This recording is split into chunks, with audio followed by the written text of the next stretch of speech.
All right, everybody, welcome back. Once again, you're listening to the Entrepreneurial Web. I'm your host, Jeremiah Fox, here with one of my closest friends in the world, mentor, former boss, Tony Disilvestro of Y-Not Itialian, based in Virginia Beach, Virginia, where I worked for him throughout the 90s, helped him open a number of restaurants. And you were just talking a moment ago about the reopen. You said next Friday, it's looking like you're going to be able to reopen the dining rooms down there? Yeah, we'll be able to reopen the dining room on Friday. Next Friday, they're saying 25%. We'll go from there. And for you, how many seats is that? I mean, we seat 220. So what we're going to do is we're taking some of the tables outside in the cafes and move them around. So we'll be able to spread it out. So yeah, hopefully we'll be able to get 60 people in. We'll see. So are they saying kind of like what they've given us no date at all, but what they have said is when we reopen, right now what they're saying in New York is no more than 10 customers, 6 to 8 feet apart.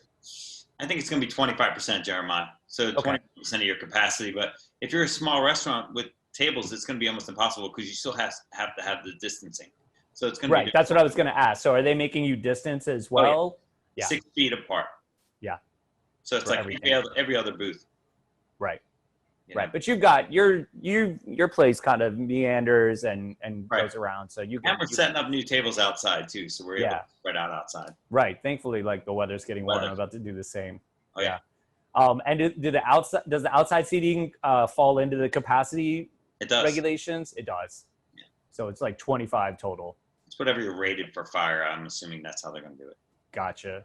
So one of the things I saw is that they said potentially that the Board of Health is going to start to oversee a lot of these regulations as opposed to the fire department. I actually called my Board of Health director and said, you need to do that. So the biggest thing is I went and shot a video with all the top businesses, hotel, hair salons, gyms. I shot a video with all of them and said, listen, I said, it's critical that we all do this together as one. I said, if I have a restaurant or a gym that opens up and isn't following these procedures and policy, I said, you're going to shut the entire city down. So I shot a video with everybody, with the mayor, with everybody to make sure that that message is getting out of there. And just as important in New York City, everybody there has to open up the right way. So I went to the director of the Board of Health and I said, you need to inspect every single restaurant, make sure you're going over all the policies and procedures. Actually on the NRA website, if you are a restaurant, NRA has Serve Safe certification now that's free. And you can do COVID-19 training for free. So we certified all 450 employees with COVID and Serve Safe food handlers. So, we're just taking precautions. We're taking the temperature of every employee when they walk in the door. We have temperature logs, everything, face masks, gloves. So we're going actually above and beyond the standards that are in Virginia. But we need to set an example as leaders, how we expect other people to open. And that's something like you just said, this hasn't been a requirement yet. This is just something you've taken on yourself. No, it's not a requirement at all. We've been doing it for almost 52 days now. We've had face masks, everything. And aside from taking temperatures and face masks, the rest of it you were doing for the last 27 years anyways, right? Yeah. I mean, I've been in the restaurant business for 37 years. Right. And sanitation is a top priority. And I'm anal as anything. Crazy about it. Yeah. So, which is another one of those things that I learned early on. We were talking the other day about the one inspector at the oceanfront who was just like, man, he would lift every rock and he had his little pocket protector and just and I would be like, fuck, man, this guy's such a ball buster. But like, I have a cell phone number, Jeremiah. He's in my cell phone. So yo, man, tell him, I want you to tell him that little shit with the dread says thank you. Love it. I'm sure he'll remember me because I'm sure he was like looking and going, I don't know if that hair meets code. I would have trouble pulling off dreads now. So yeah, I can see that. I still got all of my hair. But honestly, like all of my places that I've opened and run in New York City, which is, they're pretty hard on us now. They changed the whole system within the last 10 years. I've only ever had an A. And a lot of that comes down to what I learned back then working for you and you just being such a bull about like, no, better, cleaner, da-da. And it's implemented in me. So it's funny because, when this started to like get a little scary in New York, but they hadn't shut everything down yet, people would hit the dining room and they'd be like, I need to go wash my hands right away. And I'm like, okay, yeah, there's 3 sinks. You can take any one of them. And it's like, you didn't do that before? Like, you just instilled in me, like when you walk in off the street, it doesn't matter. Like even as an owner, I'm not bartending, I'm not cooking or anything. I would still walk in and I go right to the hand sink just because that's what you do. And I was like, oh wow, people aren't doing that. No wonder there's a fucking pandemic. Right. You know, but yeah, again, another one of those things I just have to attribute to you. Like it's always stuck with me. And as much as I hated going through those inspections, and I still don't enjoy them, but I have the confidence knowing that we're doing it the right way, and it's based off of that. You know, they really haven't given us any timeline, or you know, I've read the federal rollout for kind of protocols in restaurants, but we've seen nothing else in New York. The federal protocols are only as good as what's written on that piece of paper. Yeah. It's customer perception. You need to walk into your restaurant and say, what does a customer see? I mean, down to the point, if you have a pair of gloves on and somebody hands you a credit card, you have to change your gloves. 100%. Pen on your front counter. We have sanitized pens and regular pens. There's so many details. We have tissue boxes taped to the outside of our front doors of every restaurant. I mean, everything a customer touches, just walk into your place of business and see where the potential hazard is. Yeah. I was going to ask you something else and I totally forgot. I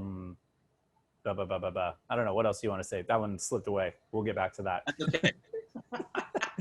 Are you drinking wine? Or are you just drinking out of a wine glass? Just a wine glass. I know it's like, you know, work from home. It would be bourbon if it was in that glass. Oh, nice. So you're ready to go full on all of your locations, all 6 of them, and reopen on Friday. What I mean, you know, you talked about employment in the last segment as well. I read this morning something like 33 million people have filed for unemployment in the U.S. to date. What's your predictions, hypothesis for how things are going to go moving forward? How many businesses do you think are not going to reopen because they just lost too much in the shutdown? How many are going to struggle in adapting to this new environment that'll likely last? How long do you think it'll last? Well, I think when it comes to the restaurant industry, I think we'll probably lose 30% of the businesses, but I don't think it's all pandemic related. I think the restaurant industry has been struggling since 2018. We've had the highest employment prices by far because unemployment was so low. And then also our commodity prices were the highest they've been forever. So I think there were a lot of restaurants going into this that were not in great shape. So I think that will cause a good portion of it. I think if the restaurants that were nimble and knew the recession was coming, which if you ask any one of my staff, I've been talking about a recession for 3 years. So like, you know, we're pricing out paper towels and paper towel machines by the foot. We're renegotiating. We were doing this before the pandemic, so we were positioned very well. But that's part of being an entrepreneur. You know, what are your costs and expenses? We all get fat on the hog when everything's great.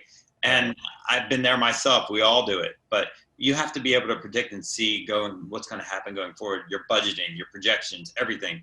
So I think projections going forward, I'm thinking we're going to come back stronger than ever, to be honest with you.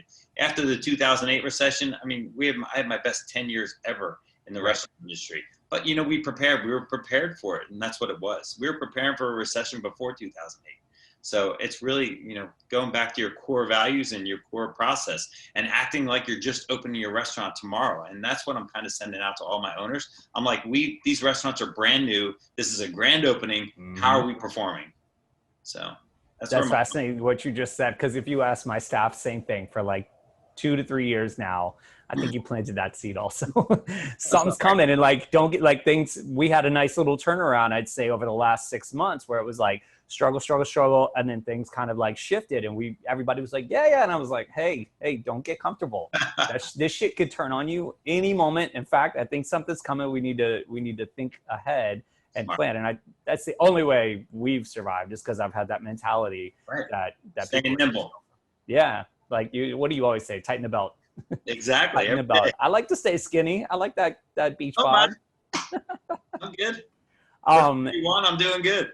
So you think probably like 30% of restaurants won't reopen? Is that nationally or where you're at? I mean, I think it's nationally, but you know what? Then there's going to be these young entrepreneurs that are fearless and they're going to fucking come in and scoop them up. Sure, they're going to fill it at 30%, or you're going to have a lot of restaurateurs that see the opportunity and say, hey, that restaurant closed down the street. I want another location. And that's what's going to happen. And there's going to be completely built out, fully stocked restaurants just sitting there, tables, Second chairs, and generation. everything. It's called second generation. And you know what? I'm planning on opening maybe 20 to 30 restaurants. So I'm looking for that second generation. Yeah, come to New York. There's going to be a lot.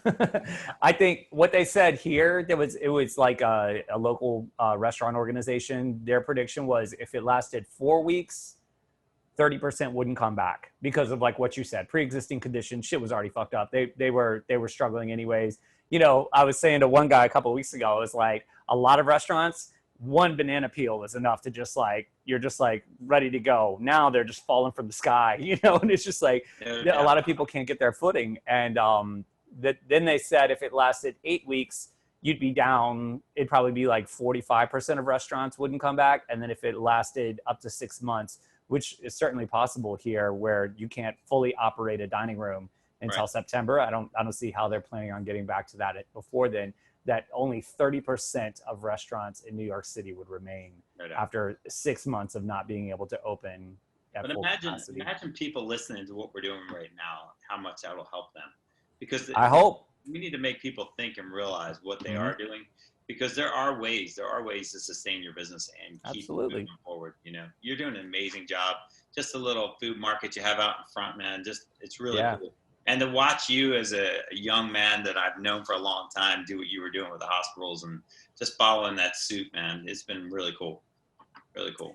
You know, like you said, there are opportunities. And if I tuck my head and I was like crying and like, oh, poor me, like a lot of people I've seen do around here, I wouldn't have seen that. I wouldn't have had the opportunity. But I was like, okay, head up. I don't know what the fuck's going to happen, but let's give it a shot. And then it was like, hey, the bird flew in front of me. And I was like, I see that bird. Let's see where it goes. That's what, and I told everybody, I said, I donated almost $50,000 worth of pizza this past week. And I said, shit, if I go poor, giving to others, God bless. Whatever, man. Exactly. All right, we're going to take one more quick break. We'll be back in just a few, everybody. You're listening to the Entrepreneurial Web. Awesome.